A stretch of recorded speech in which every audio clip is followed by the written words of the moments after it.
Esta historia es completamente real. No hay fantasmas, demonios, monstruos o sucesos paranormales de cualquier tipo. Solo hay gente real, personas de carne y hueso como yo y tú. Quizá en parte por eso sea tan difícil de aceptar y Internet es un submundo de naturaleza virtual e informativa, casi tan grande como el mundo real. En Internet la gente se relaciona, juega, trabaja, se entretiene, estudia, se informa, opina, compra, vende, y hace muchas otras cosas que también se hacen en el mundo tangible, a veces, inclusive, creando sucesos significativos en eso que sesgadamente llamamos realidad y sin embargo, al igual que todo espacio amplio y complejo, Internet tiene sus callejones oscuros, sus pasadizos prohibidos y no me refiero a esos sitios poco conocidos que algunos emplean para masturbarse o ver aquellas fotos, vídeos, etcétera que las censuras permiten o que subsisten por cierto tiempo a espaldas de las mismas. Me refiero a la Deep Web, o Web profunda en español. Esta es la cara oculta del Internet, el enorme resto del iceberg del cual apenas conocemos la punta que emerge sobre las aguas. La mayoría de personas la desconocen, pero la Deep Web representa alrededor del 90% de la información existente en el ciberespacio. Desde que supe que la Deep Web existía, quise conocerla y sumergirme en sus turbias aguas. Tenía mis temores, pero la curiosidad era mucho mayor y, tras reflexionar un tiempo, decidí curiosear al menos un poquito y lo que les contaré es mi experiencia en lo más profundo de la Deep Web, pero antes debo explicarles cómo se divide la web, incluyendo la web normal, y qué caracteriza cada nivel anterior al de mi experiencia, y cómo es el nivel en que me sucedió lo que pronto sabrán. Nivel 0. Es el más superficial, el que incluso muchos niños manejan relativamente bien. Aquí están Google, Yahoo, YouTube, Facebook, y las páginas que dominan el ciberespacio y que todos conocemos. Nivel 1. Aquí hay webs menos conocidas pero de fácil acceso, páginas a las que se puede entrar con solo poner el link en la barra de direcciones, pero que suelen ser foros, sitios pornográficos, o webs independientes sobre temas que no interesan a la mayoría, como el viaje astral o el existencialismo filosófico y nivel 2. Este nivel contiene webs aún menos conocidas que las del nivel anterior, e incluye a buscadores independientes como Emule y Ares. Aquí, por ejemplo, a través de los buscadores independientes, se pueden conseguir materiales normalmente censurados, cosas bastante mórbidas, sangrientas o pervertidas. Hasta aquí es lo comprendido por la superficie del cibermundo. Más abajo, ya empezamos a entrar en la Deep Web. Nivel 3. Aquí comienza lo prohibido en la web oficial. Páginas cuyos caracteres son dejados caer aleatoriamente, páginas que no pueden visualizarse en los buscadores, y que no puedes ver ni aunque copies el link completo y lo pegues en la barra de direcciones. En este nivel hay cosas extrañas, perturbadoras o simplemente inútiles. Webs abandonadas por más de 13 años, materiales que por copyright no se encuentran en la web oficial o se encontraron, Megautoar, por ejemplo, pero ya no están, pornografía infantil, mercados de armas, drogas, instrucciones de cómo hacer bombas y otras cosas que se prestan para lo ilegal, y vídeos y fotos de asesinatos, torturas y violaciones, mucho más fuertes que los que se pueden encontrar en niveles anteriores, pues ciertamente pueden hallarse, pero no llegan al extremo de los materiales de ese tipo que aparecen en este nivel. Yo visité algunos foros en este nivel, y en ellos la gente solía hablar de temas perturbadores, a veces en broma y a veces de verdad, y lo escalofriante, es que en este tipo de espacios, la realidad y la ficción se mezclan de una forma desconcertante. Y así, por ejemplo, a veces no puedes saber si alguien está narrando una violación que de verdad cometió, o si simplemente es un enfermo que inventa algo que quisiera vivir. Y nivel 4. El nivel anterior ya era peligroso, pero un detector de intrusos y un buen proxy bastaban. En cambio, aquí empiezan a abundar los hackers, principalmente porque entrar aquí precisa ciertas habilidades informáticas.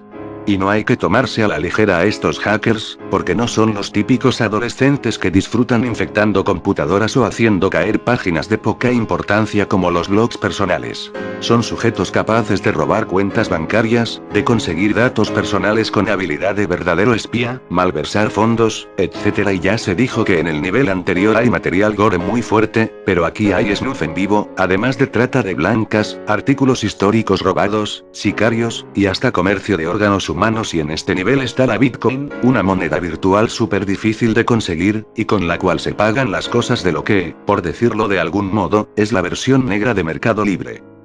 Buscando en los artículos disponibles, me llamó mucho la atención una lámpara de escritorio que valía 5000 bitcoins, databa de los años 40, era de la Alemania nazi, y estaba hecha con huesos humanos y piel de judío. Y ahora bien, lo más interesante, al menos objetivamente hablando, no son los mórbidos o extravagantes artículos que se pueden comprar, sino el fruto del trabajo de los hackers, pues en este nivel, dentro de páginas encriptadas, para que no se las pueda ver sin autorización, pues ellos cobran por la información, están los secretos más sucios de los diversos gobiernos del mundo. Leyes que se aprobarán en secreto, expedientes filtrados sobre experimentos humanos que se hicieron hace no mucho, se están llevando a cabo o se llevarán a cabo, y aunque no lo crean, yo conseguí ver algo de eso, y puedo decirles que los yanquis son mucho más delincuentes e inhumanos que lo que fueron los nazis, al menos con respecto a los experimentos con humanos. Pues, si los nazis intentaron cambiar el color de los ojos dejando ciegos a muchos judíos, es mejor que deje a su imaginación, podría poner en peligro mi vida, lo que hacen los mensajeros de la democracia, la libertad y los derechos humanos. Y es que, créanme, Guantánamo les parecería una guardería de primera si supieran de lo que hablo. Y en este punto de mi exposición, supongo que los lectores estarán muriendo de ganas de ver correr sangre en vivo, de conocer mugrosos secretos de Estado, o de ver qué cosas enfermizas pueden comprar. ¿Quieren peyote? ¿Quieren puñales de la SS de Hitler o una varita de bruja medieval? Y lo lamento, pero no les daré ni un solo link, prefiero que sean ustedes los que busquen y pongan en peligro su seguridad informática, su sanidad psicológica y, quizá, su integridad física, y esto último lo digo por experiencia y nivel 5. Si en el nivel anterior había cosas comprometedoras para los gobiernos, en este nivel están los secretos militares y los más escabrosos e inhumanos proyectos de Estado. Aquí sabrán cuál es ese misil que los rusos andan escondiendo, qué armas cibernéticas ocultan los israelitas, quiénes tienen las más letales armas biológicas, cosas así. Y incluso, en ciertos foros leí sobre una supuesta entidad que realmente gobernaba el mundo, y que hacía enfrentarse a los países según una agenda supranacional. Podrán pensar que los Illuminati o quienes sea están metidos aquí. Yo la verdad no creo en la hipotética entidad supranacional, y preferí no escarbar mucho en este nivel. Nivel 6. Dicen que solo los mejores hackers logran llegar hasta este nivel, pero yo agregaría que solo los mejores de entre los temerarios, ya que el riesgo es fatal. Aquí el precio por el ingreso puede ser la propia vida. ¿Qué hay en este nivel que tantos quieren entrar? Aquí está la database, una sección en que toda la información de la web deja de ser código binario, y donde existe una clave enorme, de 1,5 kilómetros de tipeo numérico, que es la clave de la totalidad del ciberespacio. Quien la descifre, quien la consiga, podría conseguir la información que sea, con tal que esté en el ciberespacio, y cambiar cualquier dato, desde el título de un blog hasta los fondos de páginas web famosas. Desde luego, nadie lo ha hecho, y yo no iba a intentarlo, simplemente quería ver si tal cosa era verdad o mera leyenda. Ingresar me costó mucho, demasiado. Pero, cuando por fin lo conseguí, comprendí por qué nadie hasta la fecha debía descifrado el código de la database, si acaso tal cosa existía. No miento, apenas ingresé al nivel, mi PC se reinició sola sin que me saliera nada raro en la pantalla o sin que se hubiese ido la energía eléctrica. Cuando por fin se completó el proceso de reinicio, vi que mi disco duro había sido borrado y en todo el escritorio, había solo un archivo del blog de notas, puesto justo en el centro de la pantalla, como para que lo notase. Lo abrí, su mensaje era breve, contundente y en cierta forma amenazante. No lo vuelvas a hacer. Sí, me llevé tal susto que no entré a la Deep Web en varios días. En ese tiempo, reinstalé algunas cosas gracias a una copia de seguridad que tenía de mis datos. Creía que eso era todo lo peor, que perder todos los datos era el mayor de los castigos que podía sufrir. Grave error, y supe que me equivoqué cuando, llevado por mi incontrolable curiosidad, inicié sesión en Tor y entré al primer foro de la Deep Web que encontré. Claro que todavía no estaba ni en el 5º nivel, pero mi PC se reinició sola y los datos se borraron de nuevo, aunque ahora no había ningún mensaje en el escritorio. Simplemente me estaban vedando para siempre el ingreso a la Deep Web desde mi computadora. 20 minutos después del nuevo reinicio y formateo, supe que no era así y tocaron el timbre, pregunté quién era desde el teléfono de portero y nadie contestó. Entonces bajé hasta la puerta principal del edificio, pero no había nadie, solo me esperaba un sobre, justo debajo de la puerta. No tenía remitente, destinatario, o cosa alguna escrita, aunque intuía que era para mí. Subí de nuevo hasta mi apartamento, entré a mi habitación y, recién allí, abrí el sobre una vez que estuve sentado sobre mi alfombra roja. Dante, esto no es un juego. No lo vuelvas a hacer, no nos obligues a ir por ti. Al leerlo, me comenzaron a temblar las manos y las lágrimas resbalaron por mis mejillas. Quienesquiera que fuesen, sabían quién era, dónde vivía, qué hacía y cuándo. Para rematar, junto al mensaje estaba una foto mía, tomada con mi propia webcam. Ahora sí creía que no era un juego, que irían por mí si volvía a intentarlo.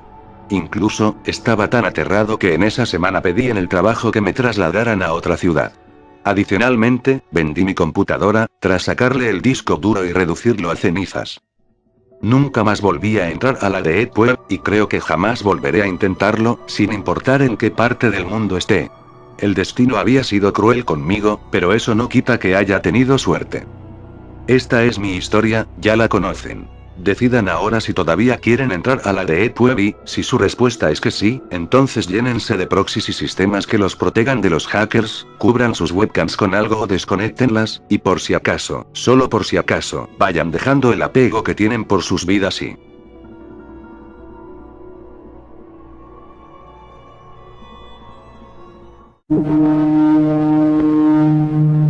Tuve una infancia increíble.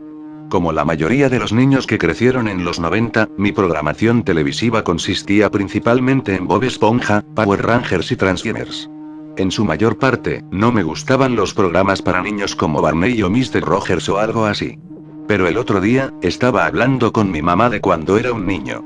En un momento de la conversación, mencionó el tema de un antiguo programa de televisión que a veces veía. Se llamaba La Casa de Juegos de Stu. Al principio no estaba al tanto del programa al que se refería, pero luego los recuerdos regresaron volando. Lo recordé con tanta claridad casi al instante. Básicamente, La Casa de Juegos de Stu era un programa infantil cursi de bajo presupuesto protagonizado por un payaso llamado Stu. Tenía una chaqueta con los colores del arco iris, un sombrero y, si no recuerdo mal, llevaba pantalones negros con estrellas. El programa fue una especie de versión pirata de Pee-wee's Playhouse, incluso yo cuando era un niño podía notar eso. Básicamente, Stu vivía en una gran casa club que, curiosamente, se parecía a una casa normal. Supongo que se debió a su bajo presupuesto. Stu tenía un grupo de amigos que vivían en la casa club. No recuerdo mucho, pero recuerdo vagamente a un caniche y a un hombre con un disfraz de elefante muy mal hecho. Como dije, no recuerdo mucho sobre el programa. No lo vi mucho, principalmente por dos razones. Se emitió en un momento muy extraño y tardío. Alrededor de las 10:30, lo cual es extraño para un programa infantil. Solo se emitió en un canal realmente desconocido llamado Canal Bebo, que solo emitió programas durante aproximadamente 3 años. Luego, el canal se cerró por razones desconocidas.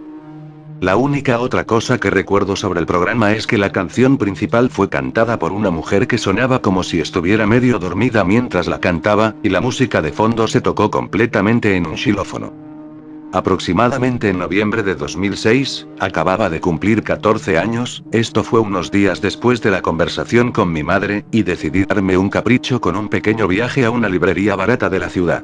Mira, me gustan más los libros a mitad de precio que los de Barnes y Nobles porque puedes encontrar libros y películas más antiguos, a diferencia de lo que está al día. Entonces, estaba hojeando las cintas de vídeo, estaba revisando las cintas en orden alfabético y acababa de llegar a la sección L cuando algo me llamó la atención. Era una cinta con la etiqueta La Casa de Juegos de Stu. La caja de la cinta no tenía logotipo o imagen que indicara que era Stu. Era simplemente un caso sencillo que tenía un trozo de cinta adhesiva en el costado con La Casa de Juegos de Stu escrito en Sharpie negro. Todavía tenía un poco de curiosidad por este programa que apenas recordaba, así que decidí comprar Stu. Era bastante barato, incluso para una cinta de libros a mitad de precio, solo costaba 75 centavos. Pero bueno, fue una ganga. Lo llevé a la caja. La mujer que trabajaba allí miró la cinta y luego me miró fijamente. Ella preguntó tímidamente, ¿seguro que quieres comprar esta cinta? Cortésmente dije que sí, y ella continuó vendiéndome la cinta. Fui a casa, saqué mi videograbadora y la conecté al televisor de la sala de estar donde mi hermana Emily de 6 años jugaba con Barbies. Me preguntó qué estaba haciendo y le dije que había conseguido una cinta que podíamos ver juntos. Puse la cinta y el mensaje estándar de advertencia de infracción de derechos de autor apareció como de costumbre. La cinta comenzó con el tema principal del primer episodio, con música de xilófono y cantante somnolienta. El episodio comenzó en la casa club donde Stud se presentó y les dijo a los espectadores que íbamos a una excursión. Hubo un muy mal corte en un patio de recreo en medio de un parque cubierto de hierba. Había un grupo de niños pequeños, casi tan mayores como mi hermana, jugando en un tío vivo.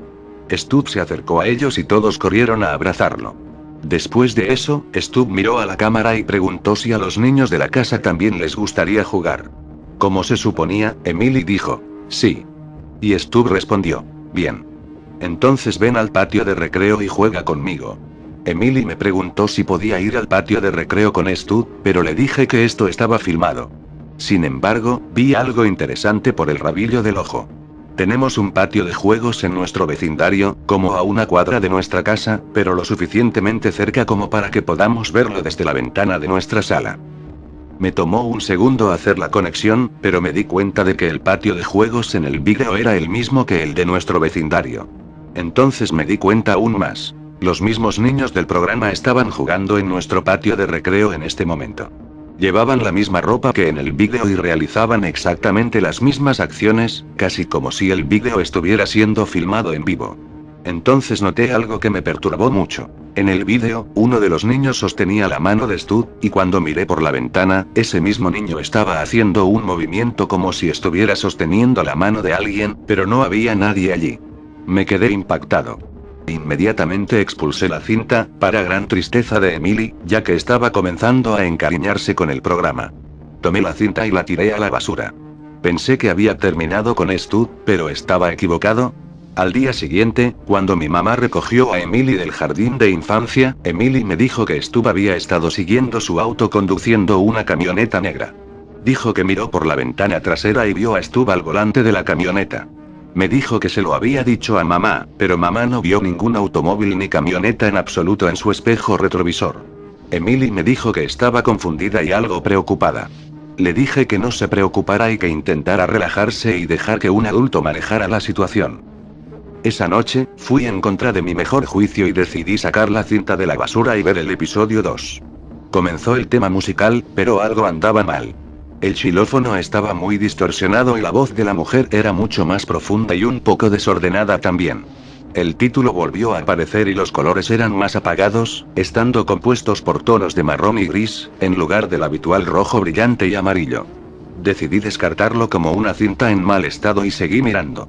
Cortó aproximadamente a una imagen fija de Stud mirando a la cámara. Después de un tiempo, me di cuenta de que no era una imagen fija. Era un vídeo de Stud sentado inmóvil y mirando directamente al espectador. Stud giraba la cabeza periódicamente como si se partiera el cuello rígido, pero nunca parpadeaba. Hizo esto durante todo el episodio, que duró alrededor de 20 minutos. Pero justo antes de que terminara el episodio, Stud cerró los ojos con fuerza mientras seguía mirando, y luego los abrió para revelar unos ojos negros. Nada más que negrura como la tinta dentro de sus cuencas. De repente, la cinta se redujo a la imagen de una casa. Mi casa. Frenéticamente saqué la cinta una vez más y la metí en un cajón. Miré por la ventana donde habría estado el camarógrafo, pero no había nadie ni rastro de nadie allí. Traté de dormir esa noche, pero no pude. Terminé escabulléndome escaleras abajo en medio de la noche y sentándome en la cocina toda la noche, con la luz encendida y una gran cantidad de bebidas con cafeína. Pronto llegó la mañana y estuve a salvo por un tiempo. Inesperadamente, el resto del día transcurrió sin sucesos extraños. Emily no vio a Stud siguiéndolos en su camioneta, lo cual fue un enorme alivio y un poco de esperanza de que esto pudiera terminar.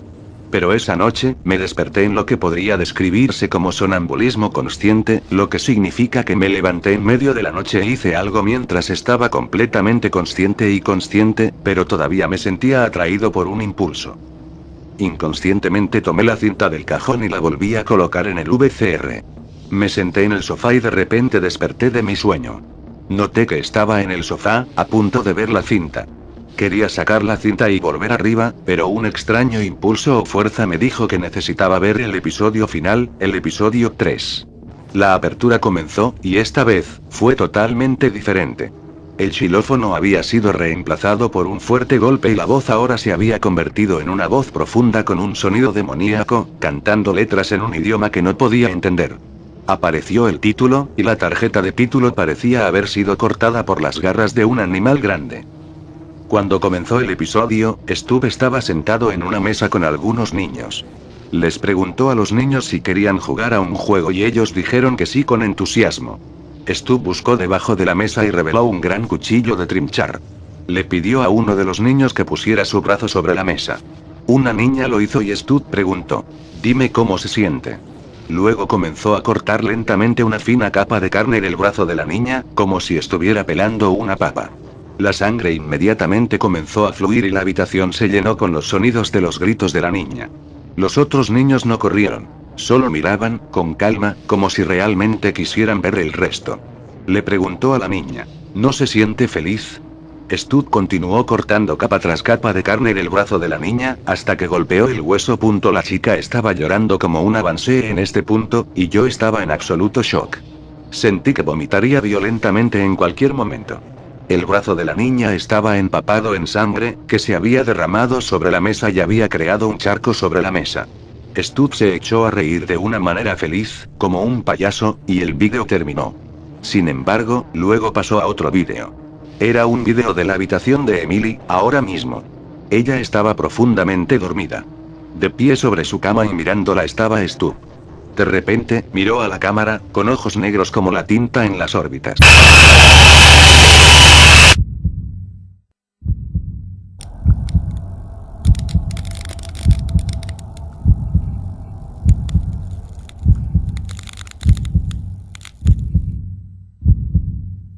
Respira profundo y ten paciencia, tranquilo, él no está detrás de ti. En este mismo momento Mandu está en tu habitación, él está a la vista desde donde estés leyendo esto. No trates de buscarlo, se molestaría.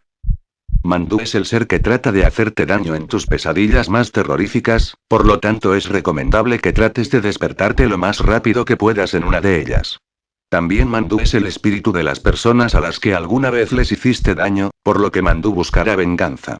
Mandu es ese miedo que tratas de evitar, lo que no quieres ver, lo que no quieres sentir. Mandu es el fuego que tratas de evitar del infierno y el cuchillo del que evitas ser víctima. En este momento Mandu se acerca lentamente a ti, no mires, quédate quieto, repito, a Mandu no le gusta que lo busquen. Ese nerviosismo que sientes de pies a cabeza indica que Mandu no debe de estar muy lejos. No trates de recordar traumas porque Mandu los revivirá, no pienses en tus peores miedos porque Mandu los hará realidad. En lo que te pasas la saliva por la garganta y el escalofrío de tu nuca se hace presente, Mandu está pensando en qué hacerte, en cómo saciar la venganza de las personas afectadas por tu persona. ¿Adivina qué? Mandu está justo arriba de ti, no mires arriba y evita cualquier cosa que pueda reflejarlo, vidrios, espejos, vasos. Si sigues leyendo esto, tuviste suerte. Mandu sigue pensando qué hacerte en este momento, quizás te quite la lengua para que no lastimes a nadie más con tus palabras, te arranque las manos para que no golpees a nadie, te quite los ojos para que no veas cosas ilícitas. Todas las personas, sin saberlo, pueden ser víctimas de Mandu, porque toda la humanidad se hace daño a sí misma, y Mandu tiene que cumplir su trabajo. ¿Sabes de las personas que se suicidaron? Nunca se hicieron daño a sí mismas, fueron víctimas de Mandu. Personas que murieron en accidentes. Mandu fue la mente maestra. Puede que en este momento o después, mueras ahogado, asfixiado, sufras un accidente, o cualquiera de las peores muertes que puedas sufrir. Mandu habrá cumplido su venganza. Debiste haber sido una persona de buen corazón. Es cierto lo que dicen. Cuando una persona queda ciega, sus otros sentidos aumentan para compensarlo. Sabiendo eso, y pensando en todo lo que me había sucedido, todavía no llego a una conclusión racional sobre cómo estos eventos ocurrieron sin mi conocimiento. Es obvio que no pude ver nada de ello mientras sucedía, pero nunca hubiera sospechado algo de esta magnitud basándome solamente en las cosas raras que experimenté. Por supuesto que de vez en cuando oía ruidos, pero mi casa era vieja y parecía tener mente propia. Todos sus chirridos y crujidos se habían vuelto familiares mientras navegaba su interior sin el privilegio de la vista. Incluso cuando las cosas comenzaron a volverse más bizarras, siempre encontré una forma de racionalizarlas. En retrospectiva, me pregunto, ¿cómo pude haber sido tan y bueno, a falta de una palabra mejor, tan ciega? Mi madre había tratado de convencerme de no mudarme sola a una casa. Sara, una muchacha ciega no debería vivir por su cuenta, decía. Pero yo lo quería. Lo necesitaba. Necesitaba probarme a mí misma que era lo suficientemente fuerte como para hacerlo. Además, siendo una chica de 24 años, no quería vivir con mis padres para siempre. Y, por supuesto, no quería esperar a un hombre agradable para casarme con él y mudarnos juntos. Eso quizá nunca pasaría. Habiendo perdido mi vista a una edad temprana debido a un accidente absurdo con químicos de limpieza de calibre industrial, conocía demasiado bien los matices de aprender a crear un mapa mental de mis alrededores. En un inicio, cuando me mudé a la casa vieja, usé mi bastón exclusivamente. Lo sacudía de atrás hacia adelante con cada paso que daba. Conocía un poco la posición de todos los muebles porque yo le di las direcciones a los agentes de mudanza. Empleé el bastón por casi una semana, usando su punta para diseñar una imagen mental de la infraestructura. El proceso de aprendizaje fue lento y torpe al principio, pero al final llegué al punto donde era capaz de guardar el bastón y comenzar a caminar con precaución con los brazos extendidos. Progresé más y me habitué tanto con el territorio, que al final del primer mes podía caminar libremente sin el uso de mi bastón, manos u otro elemento. Me volví bastante adepta para moverme libremente por la casa. No solo eso, sino que la casa estaba situada en un área un tanto rural, lo que facilitaba caminar a cualquier lugar que necesitara. El supermercado quedaba a solo 3 cuadras. Había una inmobiliaria frente a esa calle, y un banco y una cafetería un poco más adelante. Me acostumbré a escuchar el flujo del tráfico y a temporizar las luces en mi mente. Así sabía cuando estaban encendidas los letreros de cruce. Ocasionalmente, un desconocido amable ofrecía ayudarme a hacerlo. Les agradecía y nos separábamos una vez que estábamos a salvo en la próxima vereda. En esos días, trabajaba desde casa haciendo llamadas a pacientes que habían sido dados de alta del hospital recientemente. En esencia, se me pagaba por administrar encuestas que luego eran usadas para mejorar sus servicios. El hospital fue lo suficientemente amable como para darme una computadora que contenía diferentes aplicaciones comandadas por voz. Pasé mis días transcribiendo la llamada grabada, diciendo las respuestas de los clientes con un micrófono, y rellenando los campos de datos según la computadora. El primer evento extraño que recuerdo fue un día que me levanté de mi escritorio de trabajo para almorzar. Mientras caminaba a la cocina, pateé un objeto en medio del suelo. Escuché cómo se deslizaba por la alfombra a una pequeña distancia. Sabía que no había dejado nada en mi camino, porque ni siquiera había transcurrido una hora desde que pasó por ahí y no había nada en el suelo. Me arrodillé y palpé la alfombra hasta que localicé el objeto. Un libro.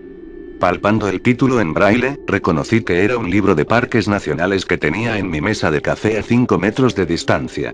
No recordaba haber botado el libro de la mesa. Me quedé ahí, perpleja. Mientras más pensaba en eso, menos miedo me daba. Me convencí con que simplemente había olvidado que boté el libro, y debí de haberlo esquivado en las otras ocasiones.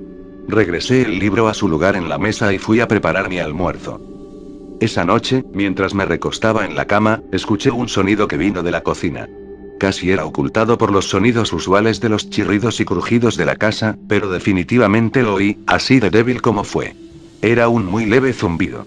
Tan leve, de hecho, que una persona normal, sin el oído agudizado, quizá no podría escucharlo desde esa distancia. Con lentitud, salí de la cama escuchando atentamente cómo el sonido aumentaba mientras me dirigía a la sala de estar. Tan pronto como pasé el umbral de la cocina, reconocí el sonido. Era el motor del compresor del refrigerador, y se sentía sustancialmente más alto que lo usual.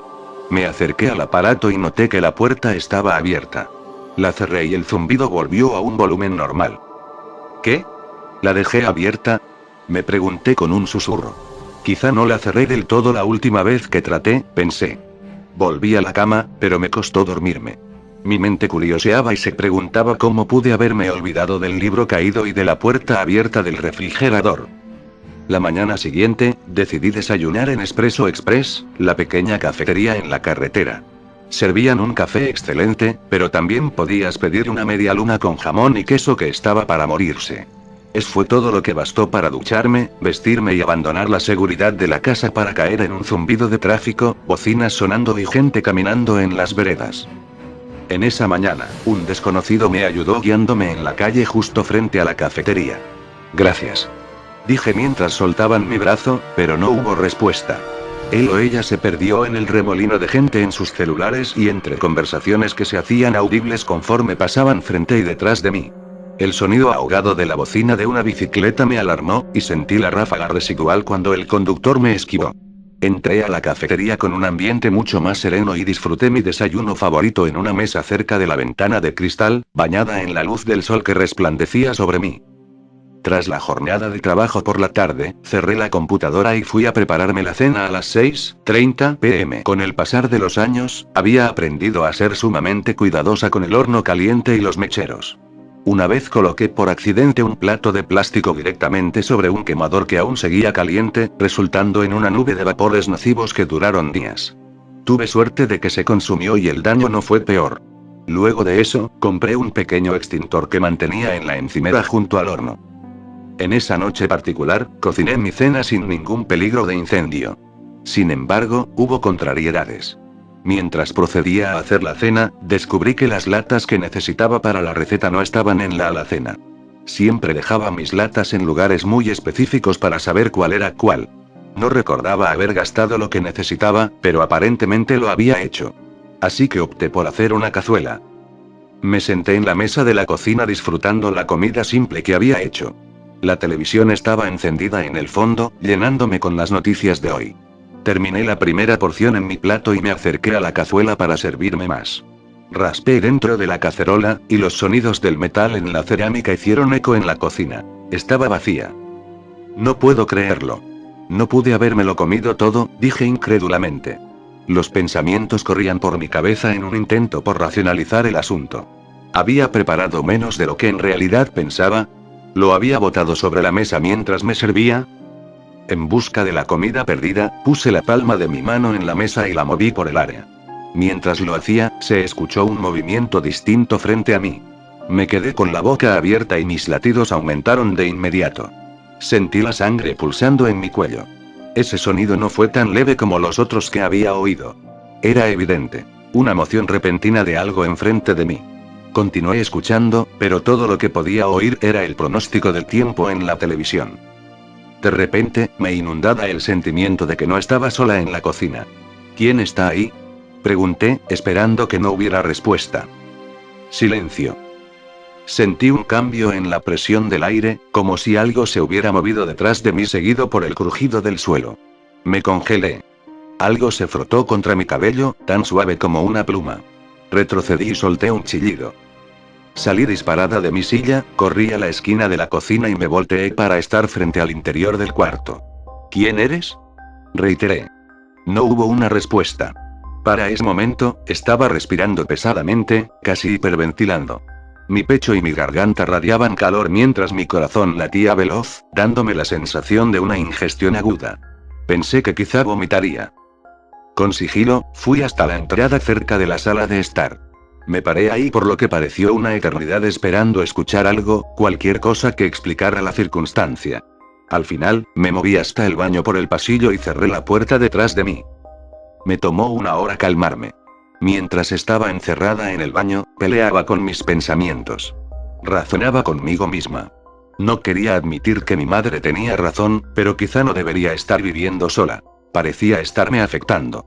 Por otro lado, todas esas cosas podrían ser explicadas con el uso de la lógica, o eso me dije a mí misma. Si no estuviera ciega, hubiera visto lo que causó los sonidos, y sería obvio. Me reiría por lo ridículo que sería, estoy segura. Lo que finalmente me hizo salir del baño fue el sonido del teléfono. Admito que me asustó al principio, pero solo porque todo había estado muy callado por las últimas 2 horas. Con cuidado, abrí la puerta y entré al pasillo. Mi teléfono estaba en la sala de estar. Lo alcancé rápido y contesté. Hola. Hey, Sara, es Gil. Gracias a Dios, solo era mi amiga Gil. Hola, Gil. ¿Cómo estás? Oh, bien. Te vi en Expreso y dijo con un tono juguetón que no entendí en un inicio. ¿Ah, sí? Ajá. Te vi en la ventana cuando pasé por la vereda. Aún con el mismo tono. Pues, ¿por qué no entraste a saludar? No quería molestarte. ¿Molestarme? ¿Por qué me molestarías? Porque pensé que estabas en una cita. ¿Quién es el afortunado que estaba sentado contigo? Mi boca se abrió. No podía respirar.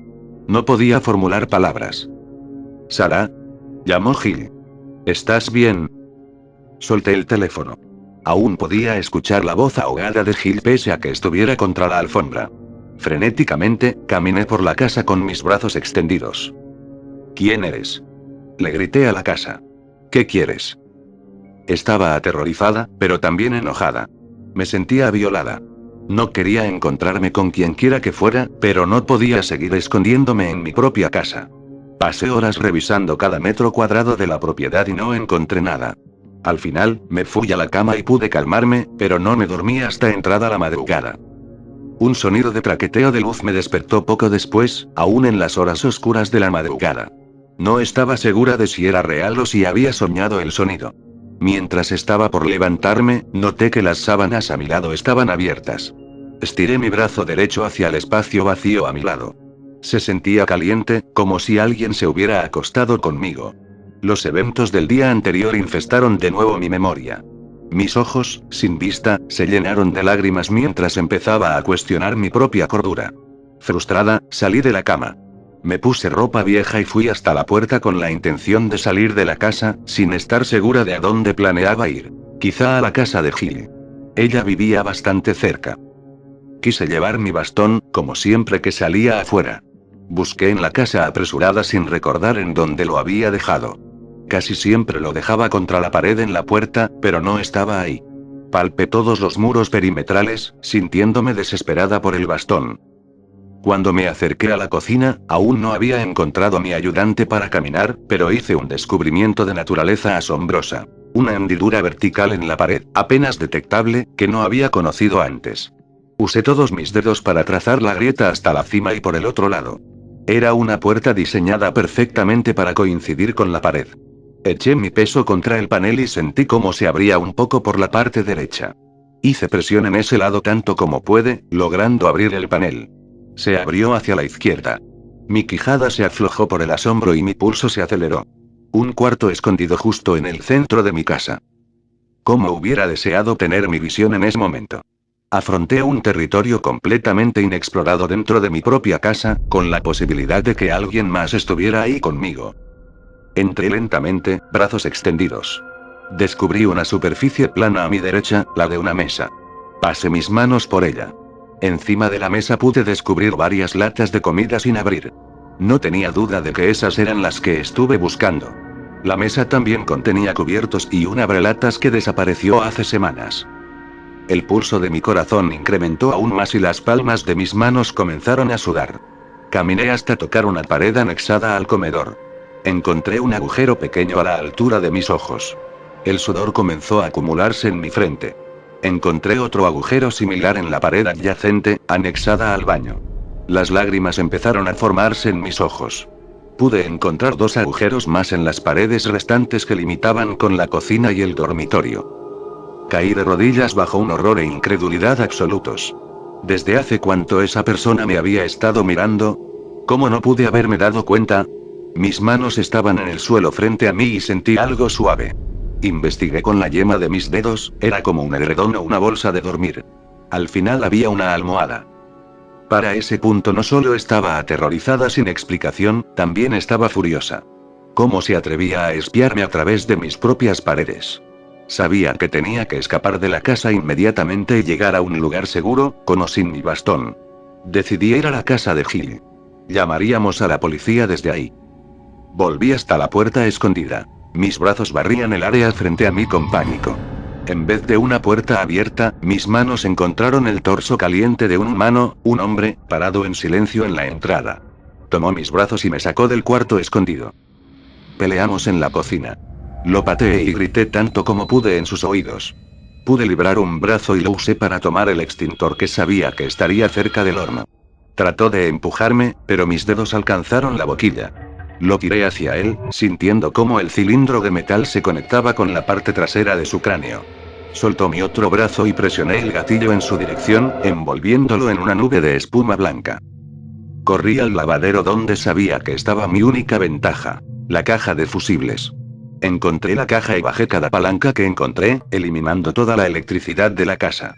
Si ese maldito pervertido quería matarme, iba a tener que hacerlo en mi campo de juego, la oscuridad. El intruso no me había seguido al lavadero. El extintor debió de haberlo aturdido. Recordé la caja de herramientas que guardaba en ese cuarto, y tomé rápidamente el destornillador más largo que pude encontrar. Me paré en la esquina y escuché con cuidado. Si seguía consciente, no podría moverse también en la oscuridad sin producir ruido. Sostuve el destornillador cerca de mi pecho, tomando su mango con ambas manos. Sentí los latidos de mi corazón en los costados de mis puños. Luego de una eternidad, me moví un poco. Quizás se había desmayado. O lo había matado. Tenía que asegurarme. Salí del lavadero y entré a la cocina. No había sonido en ninguna parte de la casa. Pasé al comedor y corrí hasta la puerta principal. A mitad del camino, sentí su presencia. Algo en el aire a mi alrededor había cambiado. Sin alerta, hubo una respiración detrás de mi cuello seguida de un susurro grave directamente en mi oído. Las duchas eran mis favoritas. Grité y me giré, apuñalando el destornillador en el aire vacío. Corrí buscando la puerta. Estaba cerca, pero no pude alcanzarla por la resistencia que sentí cuando los brazos brutos del voyeurista se entrelazaron en mi cintura. Me llevó al suelo y se puso encima de mí. Reforcé mi agarre en la herramienta y la hundí tan fuerte como pude en su costado. Me da un escalofrío pensar en ello cuando recuerdo el sentimiento del acero separando dos de sus costillas. El hombre se retorció del dolor y dejó salir un gruñido grave y profundo. Cayó sobre su espalda y rodó lejos de mí. Me giré y pude recuperarme del suelo. Luego gateé hasta el sofá y lo usé para ponerme de pie otra vez. Aún sostenía el destornillador, un hilo de sangre cálido se deslizaba por mi nudillo. Podía darme cuenta de que el intruso estaba retorciéndose en el suelo cerca de la puerta principal. Tendría que salir por la puerta trasera. Al lado opuesto del comedor, entré al cuarto donde estaba localizada la puerta trasera. No estaba muy familiarizada con ese lugar, lo que causó que riñera con el cerrojo por más de lo que me hubiera gustado. Sabía que había escaleras de concreto que conducían a un patio. ¿Cuántos escalones? ¿4? ¿5? No puedo recordar. Procedí a paso lento. Lo último que necesitaba era caer y doblarme un tobillo. Tras navegar por los escalones, llegué al final del patio que terminaba en un callejón estrecho entre las casas alargadas detrás de la mía. Mis pisadas eran lentas y cautelosas. Mis manos me dijeron que había un muro de ladrillos a mi derecha y un muro de ladrillos a una distancia de 5 metros por la izquierda. Estaba entrando a un territorio desconocido sin el beneficio de mi bastón. Mi respiración era desmedida y las lágrimas siguieron llenando mis inútiles ojos. Pateé algo y casi tropecé. Sentí plástico, quizá el juguete de un niño. Estaba moviéndome muy por encima de mi nivel de comodidad, pero no tenía opción, porque había pasos acercándose detrás de mí. Me apuré, sacudiendo el destornillador frente a mí para no chocar con ningún obstáculo. 10 metros de progreso y el destornillador me alertaron, con un sonido metálico, de la presencia de una cerca de alambre que conectaba las dos casas. Me detuve y lloré. Mi voz se quebraba bajo las lágrimas. No. Me giré, dándole la espalda a la cerca. Comencé a sacudir el destornillador violentamente. Déjame en paz. Vociferé. Más hiperventilación. Más lágrimas. El hombre se acercó lentamente y luego paró a unos metros de mí. Sentí que podía ver lo que estaba haciendo. O había luz eléctrica en esa área, o el sol había ascendido lo suficiente como para que hubiera un poco de luz. No sabía cuál era el caso, porque no sabía qué hora era. Dando por sentado que iba a morir, solo quería respuestas. ¿Por cuánto tiempo? Pude preguntar. ¿Por cuánto tiempo has estado aquí? Mi voz tuvo más furia de lo que esperaba. Desde antes que vivieras ahí, contestó, calmado, con voz grave. Tuve suerte contigo. Una chica ciega. Con los otros, no podía salir cuando estaban en casa. No podía sentarme y cenar con ellos. No podía pararme a su lado mientras trabajaban en sus computadoras. No podía ir a la cafetería con ellos. Hubo una pausa mientras se acercaba más. No podía mirarlos en el baño. Lloré incontrolablemente con un huracán de emociones. Nunca me había sentido tan violada, tan enojada y tan aterrorizada al mismo tiempo. Hubo un movimiento frente a mí. No me toques. Demandé mientras sostenía el destornillador. No sé exactamente cómo pasó. No sé si no vio la herramienta o si no le importaba, sabiendo que lo atraparían. Pero se las arregló para estrellarme contra la cerca y empalarse en el destornillador. Mis manos aún sostenían el mango, pero estaba tan hundido en él que su camiseta estaba tocando mi puño. Su respiración empezó a gorgotear, y las últimas palabras que me dijo fueron: tampoco podía acurrucarme con ellos en la cama. Colapsamos como una sola unidad. La cerca se enterró en mi espalda conforme nos deslizábamos hacia el suelo. Su peso muerto casi me aplasta, pero pude empujarlo y alejarme a rastras. Volví a mi casa, corriendo desde la puerta trasera, hacia la sala de estar y luego al teléfono. Lloré con histeria mientras marcaba los dígitos 911, y me desplomé al suelo.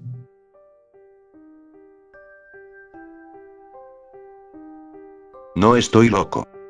Ya sé que lo he dicho 1.000.000 de veces. A los doctores, a mis papás. A mis amigos. Pero lo tengo que seguir diciendo hasta que se me acabe la esperanza de que alguien me ayude. En estos momentos me encuentro en una celda de paredes acolchonadas.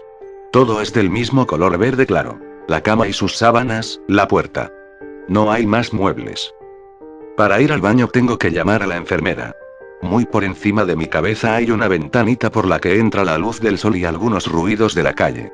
Fuera de eso, estoy solo. Muy solo. Mis papás vienen a verme cada vez menos. Igual mis amigos. Escribo esto con un lápiz que olvidó el doctor García una vez y que pude esconder debajo de la almohada. Me ha tomado también varios días hacerme de 6 servilletas para tener papel en el cual relatarte mi historia. En cuanto termine, arrojaré mis escritos por la ventana. Tú, quien quiera que seas, amigo de la calle, los recogerás del suelo, los ordenarás, los llevarás a tu casa, los leerás con cuidado y, si decides creerme, me ayudarás. Tendrás la gentileza de venir al hospital, hablar con los doctores y decirles que no he inventado nada, que el juego existe y que debo terminarlo o en pocos días van a tener que sacar de aquí mi cuerpo exánime y retorcido. Todo comenzó la tarde en que mi amigo Humberto consiguió el CD de un juego llamado Abaddon I. ¿Cómo lo consiguió?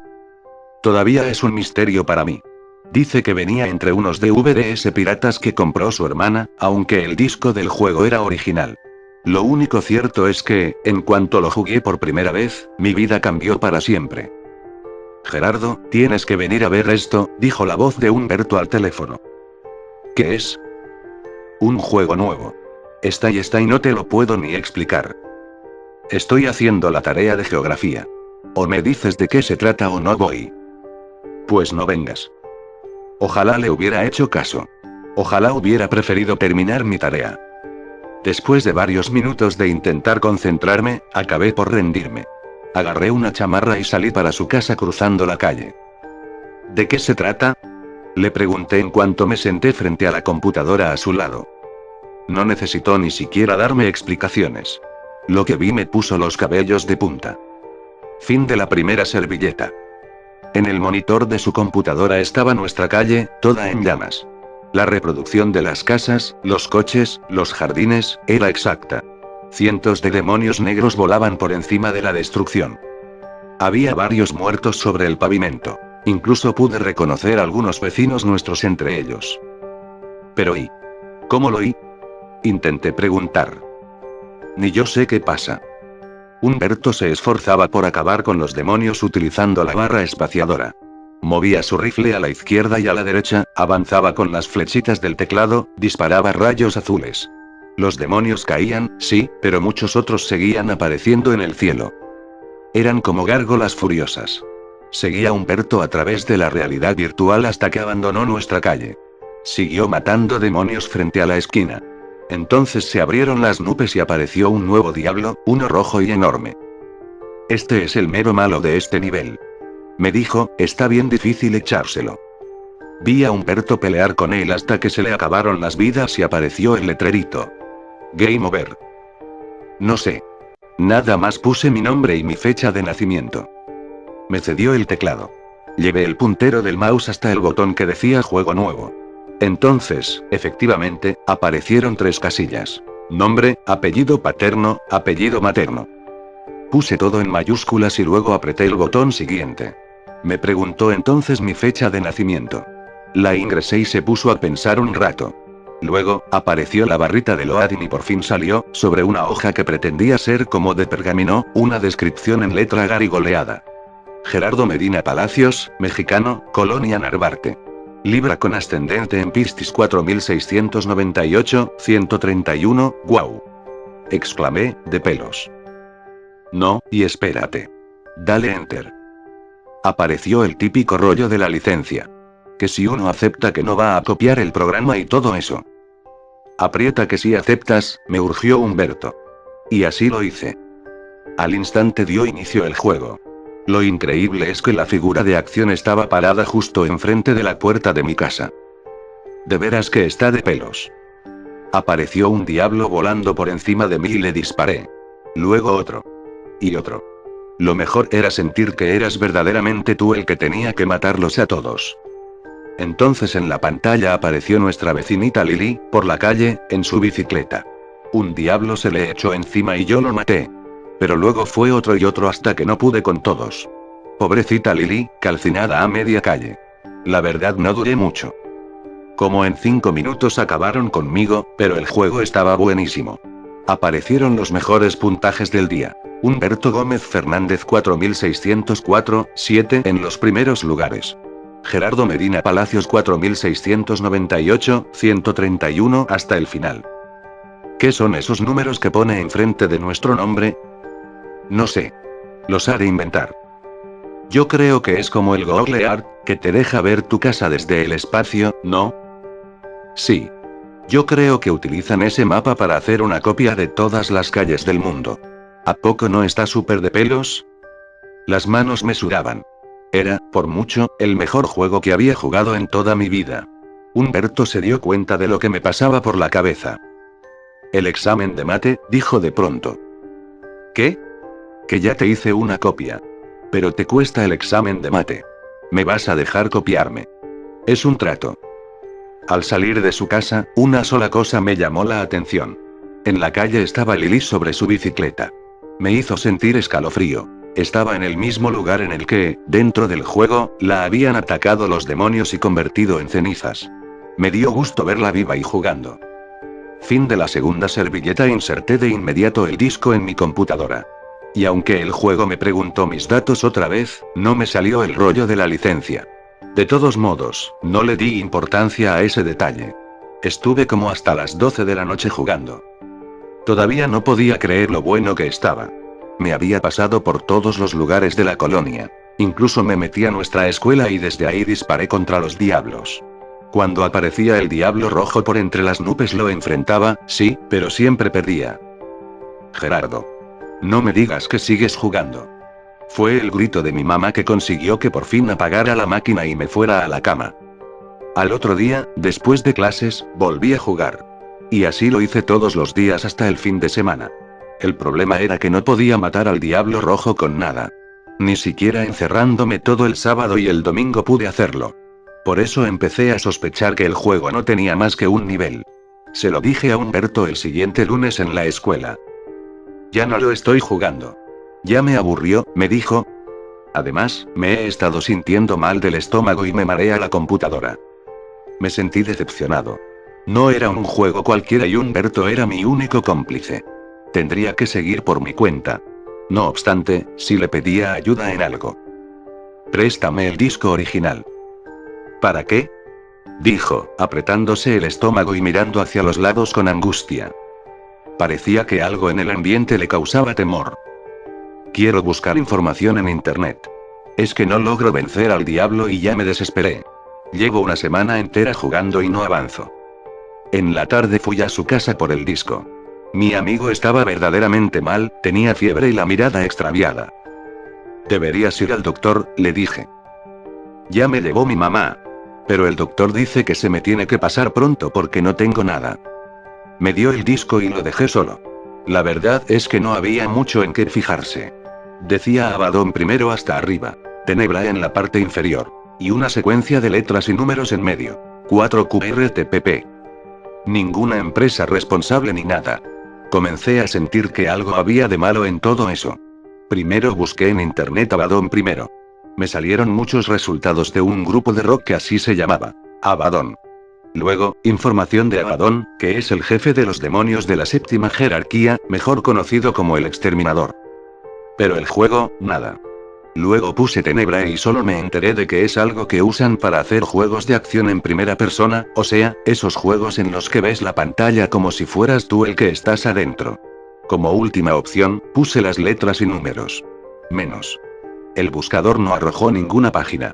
Me fui a dormir, pensando que yo también acabaría por renunciar al tonto juego. Fin de la tercera servilleta. Al día siguiente la maestra nos dio la mala noticia. Casi todos los chavos lloraron. Yo, en cambio, no podía creerlo. Había estado en su casa el día anterior, tenía muchas cosas que alguna vez me había prestado y que nunca le regresé de cuando éramos más chicos. Su Max Steel, algunas cartas de Yu-Gi-Oh! Su colección de tazos. Era imposible. Saliendo de la escuela corrí a su casa pero nadie me abrió. Después me dijo mi mamá que todos se habían ido al velorio. Me preguntó que si quería ir, pero la verdad me sentía en shock.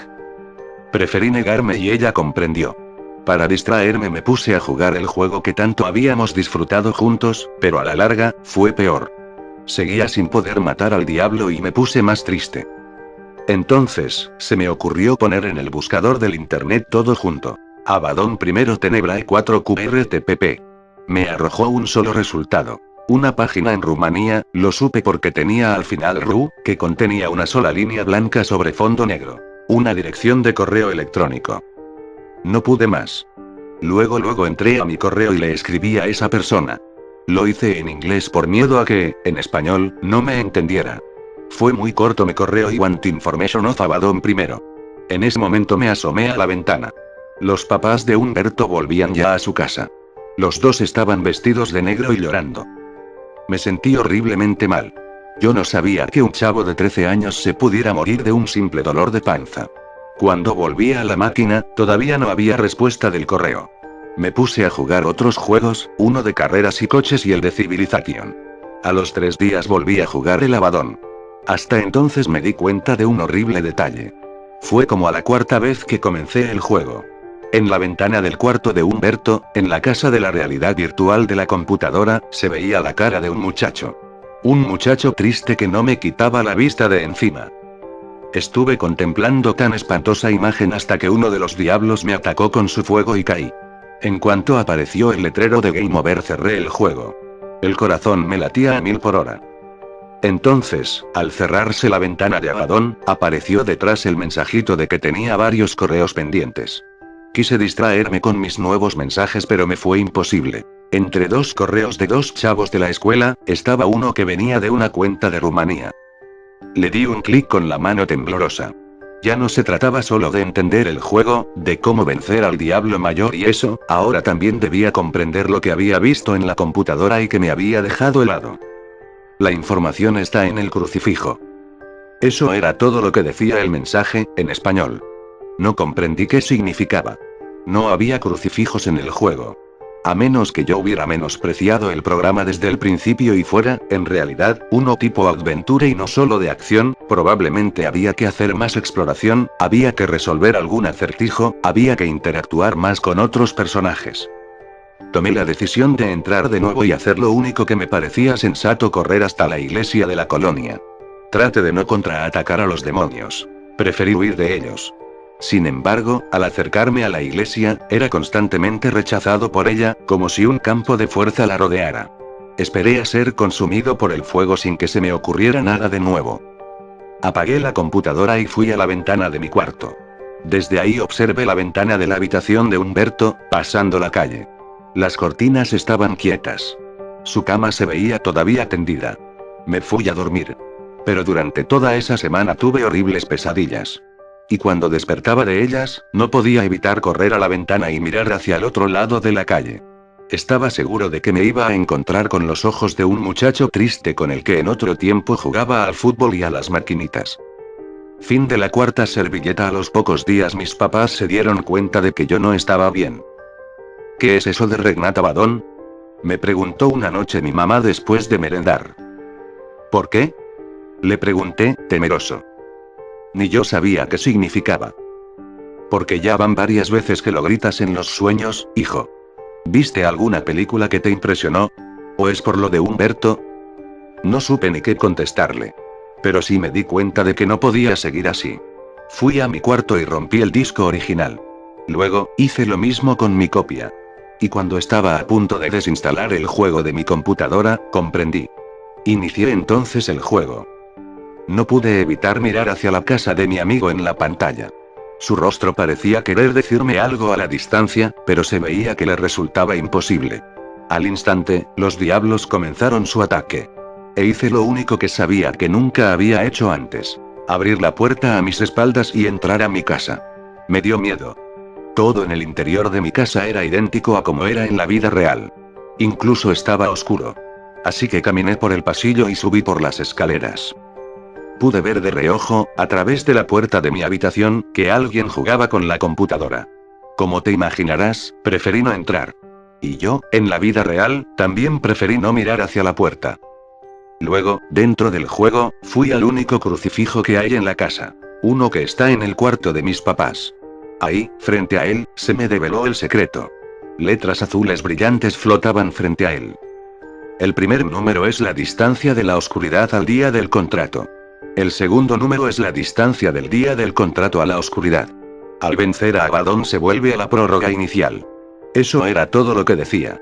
Estuve viendo el mensaje por tanto tiempo, tratando de descifrar el significado, que casi ni vi el arco que se encontraba bajo la cruz.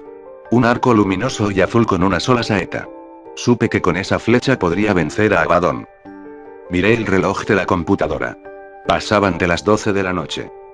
¿Cómo había transcurrido tanto tiempo? ¿A qué contrato se refería el juego? ¿Qué era eso de la oscuridad? Abandoné la computadora y corrí a la recámara de mis padres. Dormían. Debajo del crucifijo no había nada, ni leyenda alguna flotando sobre este. Comencé a llorar. Hijo, ¿estás bien? Me preguntó mi mamá, de pronto despierta. Sí, mi mamá. Es que tuve un sueño feo otra vez. Fin de la quinta servilleta. Volví a mi cuarto, pero alcancé a escuchar que mis padres conversaban preocupados. En la pantalla, uno de los diablos había entrado a la casa, había acabado conmigo y había aniquilado el arco luminoso. Game over, titilaban las letras rojas sobre el fondo negro del monitor. Al día siguiente no quise ir a la escuela, le dije a mi mamá que me sentía mal. Estuve todo el tiempo entrando al juego y volviendo al lugar del crucifijo. El arco ya no se veía por ningún lado. La cara de Humberto tampoco. Los diablos me atacaban por rutina. Yo me defendía sin ganas. Desesperado, volví a escribir a la cuenta de correo en Rumanía. Solo obtuve respuesta hasta que puse, en mi petición, la firma que me asignaba el juego. Libra con ascendente en Piscis 4698-131. ¿Tan joven eres, Libra? Dijo el destinatario en el primer correo. ¿Cómo lo supo? Tengo casi 14 años, contesté. El primer número te separa de la primera oscuridad, es decir, los días de distancia que hay hasta tu nacimiento, dijo en un segundo correo. Temblé. No me fue muy difícil suponer a lo que se refería el segundo número. A Humberto le había salido un 7. Se me salieron las lágrimas. ¿A qué se refiere lo del contrato? Pregunté. A las cláusulas de inicio, cuando jugaste por primera vez. ¿Que no las leíste? Entregabas tu prórroga inicial por la que Abaddon quisiera concederte. ¿Mi prórroga inicial? El día señalado de tu muerte. Abaddon escoge otro para darle interés al juego. Cuando vences al Señor de la Destrucción, él te devuelve tu día señalado. Y se acaba el juego. Tú tienes suerte, Libra. No a muchos les da 131 jornadas para vencerlo. Entonces entró un diablo por la ventana. No me atacó con fuego, solo me empezó a atormentar subiéndose en mi espalda, arañándome con sus garras y sus colmillos. Mis gritos hicieron entrar a mi madre al cuarto. Gerardo. ¿Qué te pasa? ¿Qué tienes? Al día siguiente me trajeron aquí, a este cuarto de hospital en el que, por lo menos, los diablos no me atormentan. Solo vuelvan por el cielo sin perderme de vista. A veces, solo a veces, se asoman por la ventana. Se me termina el espacio. Si crees que vale la pena, amigo de la calle, haz lo posible porque me permitan volver al juego y acabar con Abaddon. Sé que en algún otro crucifijo debe estar el arco luminoso para terminar con él. Tengo miedo. Estoy cansado de sentirme tan solo. Fin de la sexta servilleta. Grupo de 6 servilletas encontrado en los jardines del Hospital Psiquiátrico Infantil y entregados por el Dr. Jorge García, médico de guardia, a los padres de Gerardo Medina Palacios a los pocos días de su deceso. Notas del expediente. La existencia del juego nunca se confirmó. El único detalle verificable del relato es una extraña conversación sostenida entre el menor y un desconocido en Rumanía por correo electrónico. Los padres, a propósito de este descubrimiento, juraron ignorar que su hijo podía hablar y escribir en latín antiguo. Ojalá te haya gustado y te veré la próxima vez.